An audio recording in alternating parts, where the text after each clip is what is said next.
years, we finally come up with something interesting to me. That was in strength of schedule. You know, we said our strength of schedule is always good, but it doesn't seem to get the credit. But today, you know, our strength of schedule was one amongst Power 5 schools. What happens is the schools that are smaller, that play schools like us to raise money, always have a higher strength of schedule. So we're 9th overall, but we're number 1 amongst major colleges, which I think is significant. I think starting up conference play this week, there's been a lot of regular season games, and we played against a lot of different kinds of teams. So I'm looking forward to getting a couple good practices in for the Minnesota game, because now we kind of have a little better feel, although of all the teams, we'll have the least feel about Minnesota. They get, I think, 6 new guys, 4 of them start. But our schedule has been challenging. It put us in a situation where we had to do a lot of different things, from presses to zones to different situations, winning games down the stretch. I think that's going to help. We had a really good first half against Toledo, and did some things where I thought we played as good a half as we played, other than maybe Baylor against a quality team, some of the UConn game. But it's just getting that consistency now, and if we can get the consistency throughout a full game, I think we're going to be a much better team. As far as Minnesota is concerned, Ben Johnson's a kid I recruited a little bit. Know Ben pretty well. I think he's done a hell of a job there. He's taken, he's got, I think, more seniors than a senior citizen home. You know, he's got a lot of elderly players on his team with a lot of experience, including some that have been there and came back after they transferred out. They're shooting the ball extremely well. They're mixing the 4 or 5 transfers. If there's a problem right now, it's depth.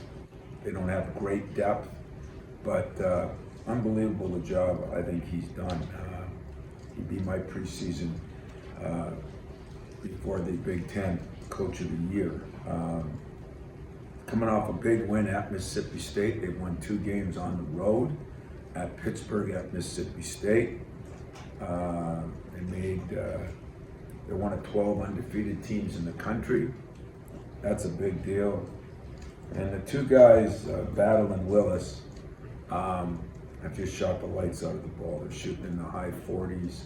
One of them, they got 2 guards shooting 48 and 46%. Battle isn't shooting quite as well, but he's made a bunch of shots. So we're going to be challenged. I think everybody looked at this game maybe a month ago and said, well, Minnesota's probably lost a lot.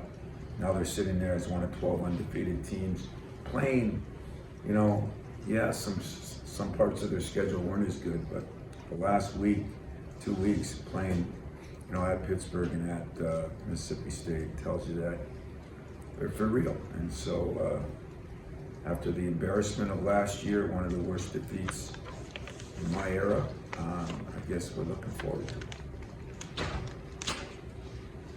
Questions?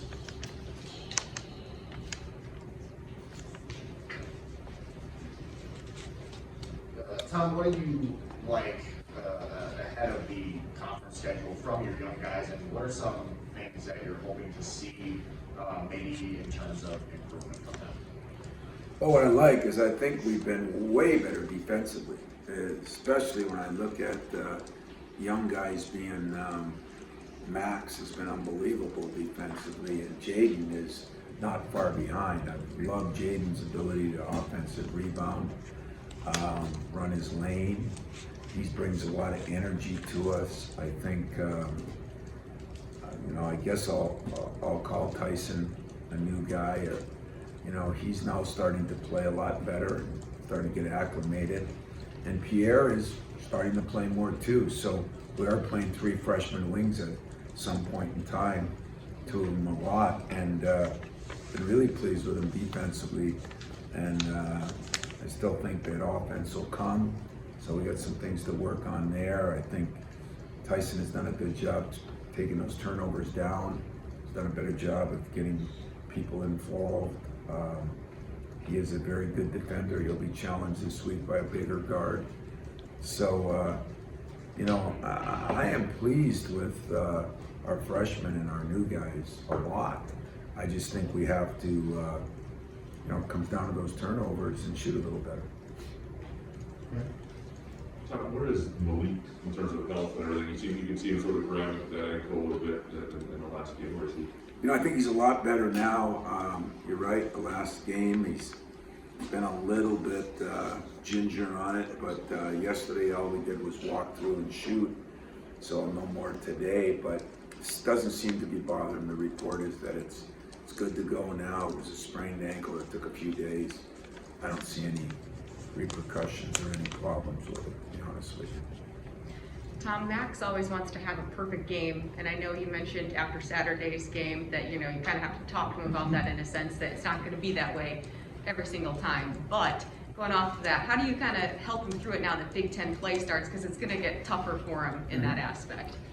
Well, the great part about Max, he's such a hard worker that he's come in, we've sat down and watched film, he's watched film, he's been in shooting. It's amazing that for the most part, a few offensive struggles, which, God, I look at the top freshmen throughout the country, a lot of guys are going through the same thing. It hasn't affected his defense, and that's what's really amazing, because when the offense comes, I think it's going to enhance his defense even more, and that's going to be pretty cool, to be honest with you. So I'm just trying to stay as positive as I can, trying to tell him when he's taking bad shots and when he's taking good shots. And I think most of the time he's been taking good shots, but Max is used to being able to get shots off against anybody, which he can. But sometimes when you're in a little bit of a mini slump, you got to get even a better shot, to be honest with you. So I got no problem with the way Max has played. I just know that he would like to, and I would like him to shoot a hair better. Tom, you talk about consistency, turnovers, some guys not shooting the way you'd expect at this point. Is a lot of those things just part of kind of getting in the flow of the season? And I know you don't want to take too much time. At some point it's got to get going, but is that all kind of together? Yeah, it's all part of the process, to be honest with you, especially with a completely new perimeter. That perimeter, Gabe played here, but, and AJ didn't play much, and Gabe played here a little bit more, but it was a completely different group of people around him. So if you look at most of our perimeter, it's all new and young and inexperienced if they're not new.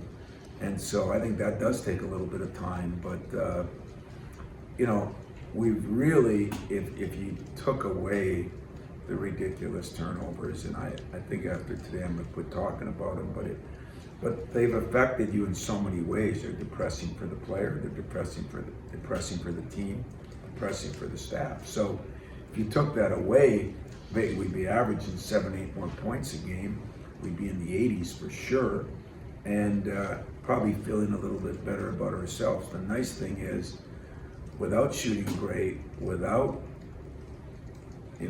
making some crazy turnovers, we've still found a way to keep our defensive numbers really low, and we found ways to win. And so I think if you can now add the things that are we going to be a high turnover team? I hope not.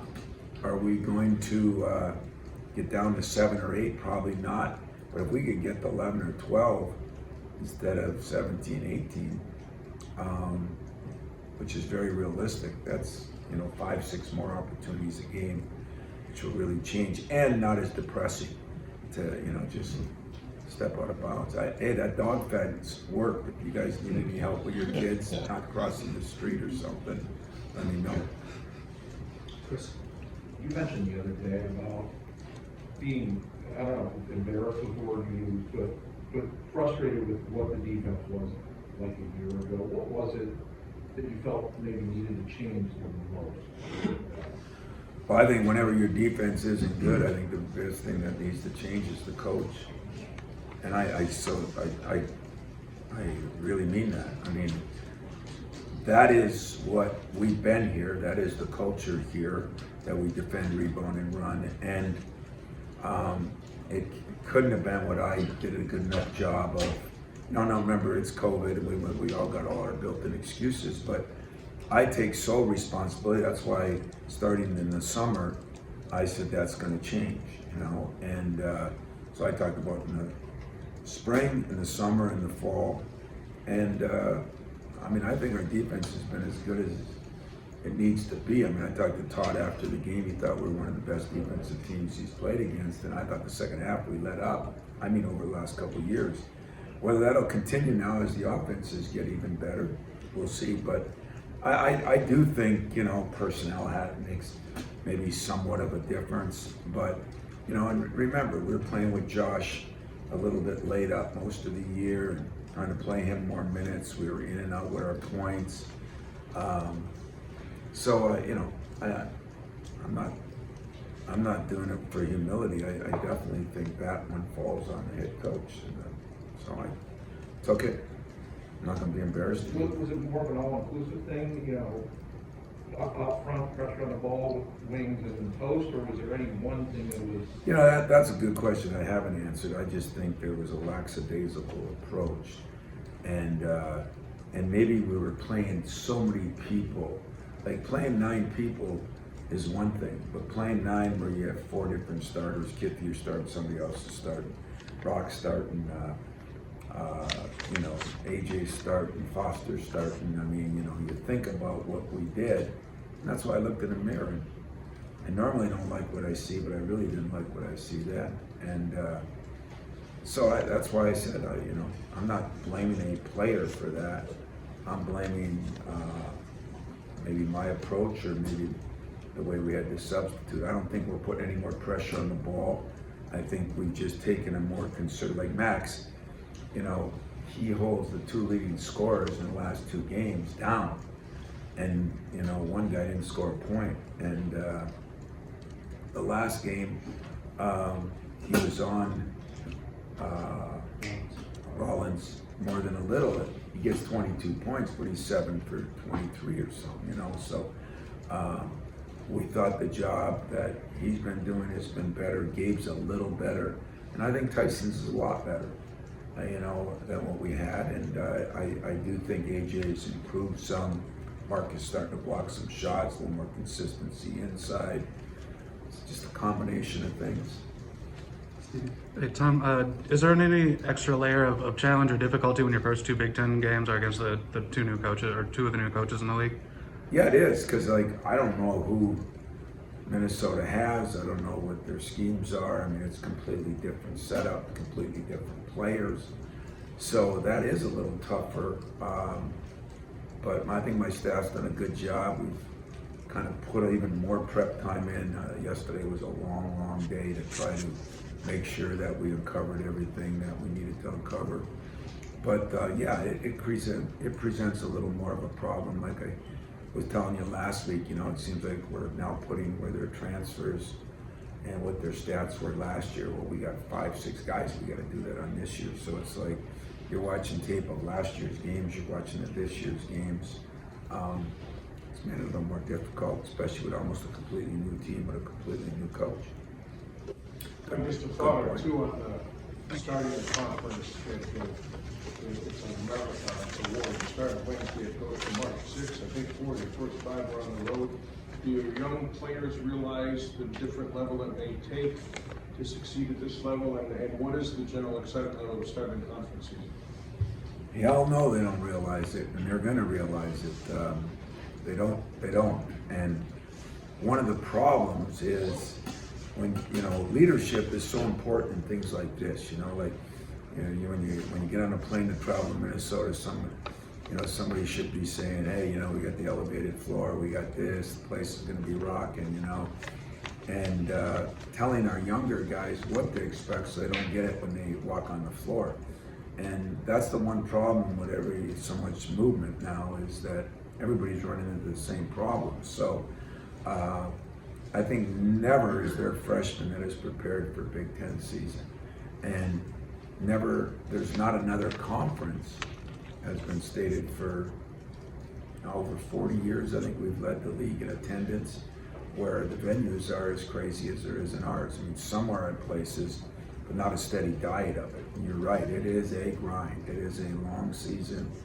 By starting it earlier, got some pluses, but even makes it more difficult because you've got to be ready to go for us on Wednesday. Tom, what you've seen in the Big Ten, Purdue and everybody else, what you've seen at this point, you got to give your assessment of the league. Well, I said all along, I thought Purdue was better than they were getting talked about, and they were getting ranked high. I just felt like when you can take a couple starters and put them on the bench, and you know, and just because other guys have either gotten better, or I think Matt's done an incredible job of figuring out what's best for his team, you know, like I did with Morris. You know, sometimes your best player can come off the bench, or one of your best players. So I think they've done a great job as a staff. I think they're shooting the ball extremely well. They got size. As I said, they're Noah's Ark, you know. Whatever he ordered two of them. And he's got that. And so that puts him there. You know, the other teams that were ranked so high, Michigan, Illinois had a lot of injuries and suspensions. You know, Michigan's trying to learn how to play with their players, and they got a new quarterback too, and that makes a difference. Iowa's been a little bit of a surprise team, I think, on a positive side of things. And then after that, you know, Ohio State, I do think is very solid. Wisconsin's been a little bit of a surprise team too, but you know, like Wisconsin, Iowa, even Purdue sometimes used to be Michigan State. When you got players that are redshirt and they might not have stats, but they played in the system, you know, and played behind people. Baylor's done an unbelievable job of that right now. Then you have a more polished guy, even though he might only be a sophomore and doesn't have a lot of stats because he's been through the process.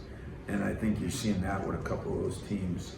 And they, you know, those guards at Iowa have been there forever. Then you got Bohannon, who's a 6-year guy, you know. That makes a big difference. So, you know, what's going to be the case? Am I surprised at Minnesota? I really am. I mean, done a hell of a job, and they're 7-0 legit. And then Penn State, I watched them play Ohio State for a half last night. I think he's one of the great new coaches we got in the league. Who knows what's going to happen at Maryland? Nebraska's had a bunch of injuries, including one of their best players out for the season, I think. So injuries and situations are going to determine a lot of things, but I think the top still looks pretty similar. I think Michigan will get better as they play with their guys. I think Illinois, as they get their guys back, will get better. I think Ohio State, teams like ours are the teams that are real solid in which way we're going to go up or down.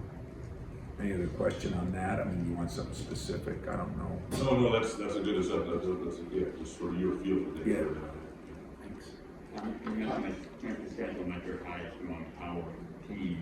What does that do for a team kind of say in the Big Ten point? Is it especially helpful for the younger guys that are at Big Ten? No. I think it's helpful for the team, not helpful for the younger guys. If we were playing a bunch of games like some teams have played, Jim Boeheim always told me something that I really do agree with now.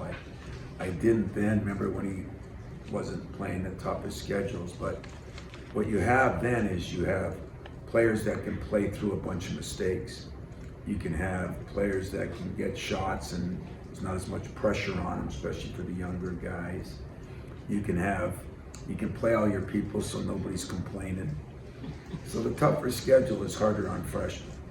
But I still think it benefits us, benefits them in the long run. The long run now for people is tomorrow. You know, I don't know if it benefits us for tomorrow. The long run, the Izzo factor is the season, or sometimes even, you know, a little bit more into their second season.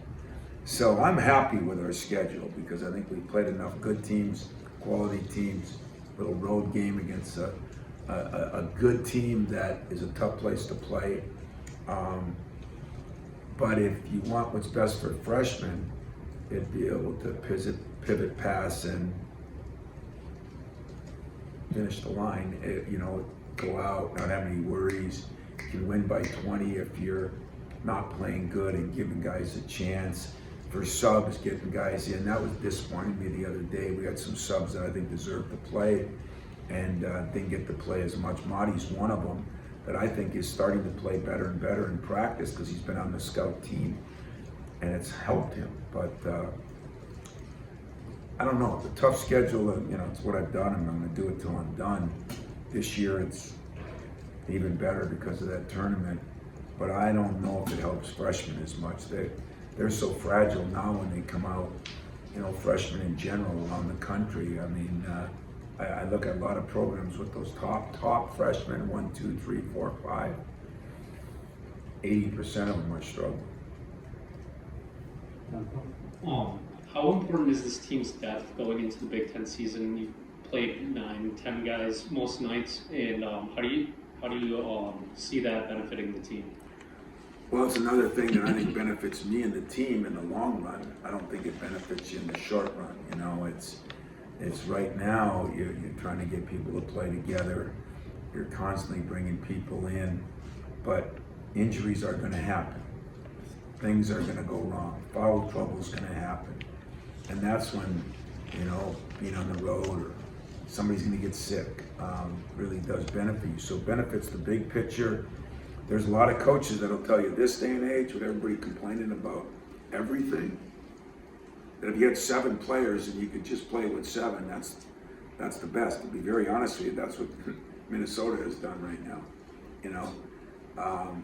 I don't agree with that, but it makes it easier on the coach. It makes it easier for the players to know that, what they're going to do. But I don't think it's beneficial in the long-term process of trying to be successful throughout the year and then into the tournament. So that's how I feel about that. Anything else, guys? No, ladies? You said you were gonna watch Nick Saturday, you haven't talked to him since, have you? Yeah, I talked to him a little bit. And, big win for him. It was good. I did watch a little bit of the replay late that night. I was doing some work and I turned on the TV and the replay of that game was on. Incredible what he's done. I'm excited for us too. Being in the Peach Bowl, I think is a good bowl. Ironically, going against another Michigan State guy in Narduzzi, with a great quarterback. So that's going to be a hell of a bowl in Atlanta. I think there's a lot of pluses. Should be a lot of excitement around here right now, and hopefully it'll continue. So, other than that, I didn't give him the scouting report on Cincinnati. Is that what you wanted to ask me? No. Did you have a All right, scouting guys. report on Cincinnati? What's that? Did you have a scouting report on Cincinnati? I do. Coach D gave it to me.